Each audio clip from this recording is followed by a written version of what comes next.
যে তখতে তাউসে বসে একদা কাঁপত হিমালয় থেকে হিন্দু মহাসাগর, সেই সিংহাসন আজ পড়ে আছে ধুলোয়, শূন্য, নিঃশব্দ। যিনি ১৬ বছর বয়সেই প্রথম যুদ্ধ করেন এবং ২৫টিরও বেশি যুদ্ধ করেছেন, যার শাসনামল ছিল ৪৯ বছর, ১৬৫৮ থেকে ১৭০৭ পর্যন্ত। মোগল সম্রাট আওরঙ্গজেব, জন্ম ৩রা নভেম্বর ১৬১৮। তিনি সিংহাসনে আরোহণ করেন ৩১ জুলাই ১৬৫৮ সালে। তার সাম্রাজ্যের আয়তন ছিল প্রায় ৩২ লাখ বর্গ কিলোমিটার। একসময় তিনি নিজ হাতে খুলে ফেললেন মুকুট, একে একে সরিয়ে রাখলেন তলোয়ার, ক্ষমতার সব চিহ্ন মাটির সাথে মিশিয়ে দিলেন। প্রায় ৫০ বছর সিংহাসনের পর এই সম্রাট মাটির ওপর শুয়ে পড়লেন।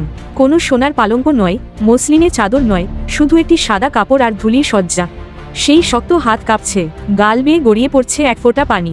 তিনি কি কাঁদছেন? হ্যাঁ, আলমগীর কাঁদছেন, বলছেন, ইয়া আল্লাহ, আমি পাপী, আজ আমি শুধু ক্ষমা চাই। সেই সম্রাটের কবর আজ খোলা আকাশের নিচে। কোনো স্বর্ণের গম্বুজ নেই, নেই বাগান, আছে শুধু একটি পাথর আর প্রবহমান বাতাস। ইতিহাস বলে যায়, ক্ষমতা যায়, অহংকার মরে, বাঁচে শুধু আল্লাহর কাছে ফেরার দিন।